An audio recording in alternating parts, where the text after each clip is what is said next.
Alright guys, so it's not necessarily going to be a tutorial or anything, but I am working on a couple blades here. So if you want to follow along, this is kind of how I'm past the bluing stage. The bluing that I use is pretty much the Ortho Blue Browns, I'm sorry, Brownell's Ortho Blue is excellent. They used to sell them in bigger bottles. I also use Super Blue, and finally you can use, if I could find it, this is supposed to be a good 4440 Instant Blue. This is the larger formula, as you can see. It doesn't really matter which one you use, just be very careful when you're using it because it is very toxic to human beings. So make sure you wear a respirator. Make sure you have gloves, rubber gloves, not regular gloves, on when you use it. What I do is I sandblast the steel when I'm done with it. Obviously this isn't done, but in order to get a smooth finish on bluing, what you want to do is once you're done with all your grinding, grind it to where it's about, 60, 40, I'm sorry, grind it to where it's about 220 or 400 grit, or pretty much your finishing grind, alright, whatever your finishing grind is. Because it's going to be blued, it doesn't have to be perfect, you just want to get all the scratches out. So whatever that is in your mind as a knife maker, get it to that point, and then you're going to sandblast it. You don't have to sandblast it, but I find that sandblasting it makes it a lot smoother when you put it on. And when you put it on, you want to use some type of cotton. I always use just a regular old t-shirt and dab it and streak it on like that.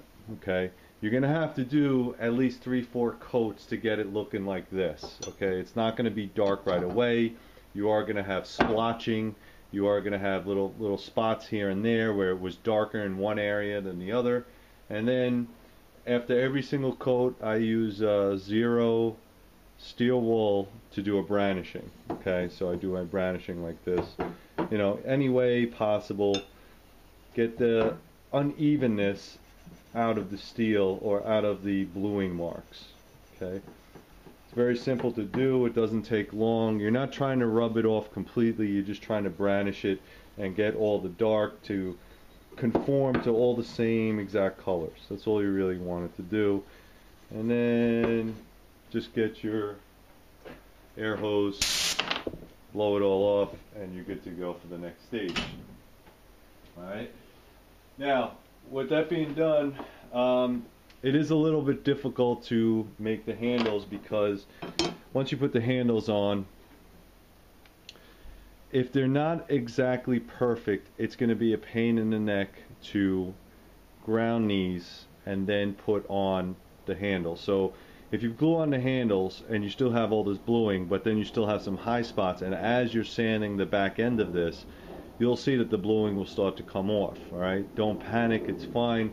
That's usually what happens anyway. What you can do is then tape the handle. Okay, use some masking tape or whatever tape you have to use for your blades. Tape the handle part off and then apply a little bit of gun blue a couple of times, brandish it, gun blue, brandish it, and do it the same way. It's kind of a long process, which is why I charge a little bit extra to do gun blue. Gun blue is not necessarily a rust inhibitor, rust proofing. It is a rust inhibitor because what you're doing is you're changing the color or the composition of the outside surface of the steel, and it will hold up a little bit better than unprotected, but it is not a rust proofer. Alright, so just don't even think about it. You still have to oil the blade, you still have to take care of it. It's just it works a little bit better against high humidity or rust. That's why guns were blued for the longest time, so it just does help. It will wear off eventually, especially if you're going to be doing a lot of cutting and batoning. It's not a big deal.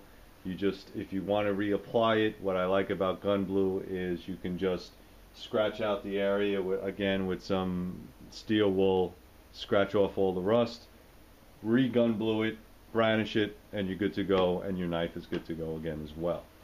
Other things you want to think about is if you do sharpen your blades previously, like I do, you sharpen your blades, then you put it in the sandblaster. What you're going to do is dull the blades again, so then you got to resharpen them.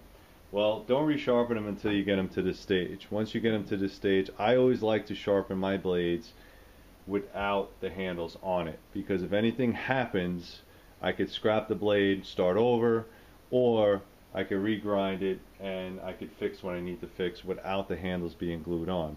Now, a lot of folks have removable scales, so that's not going to be a problem for them, but I like to glue my handles on because that's just the way I do it. As far as everything else, I'll just take you along my little process and pick up what you can. What you can learn from me is great, so just stay tuned.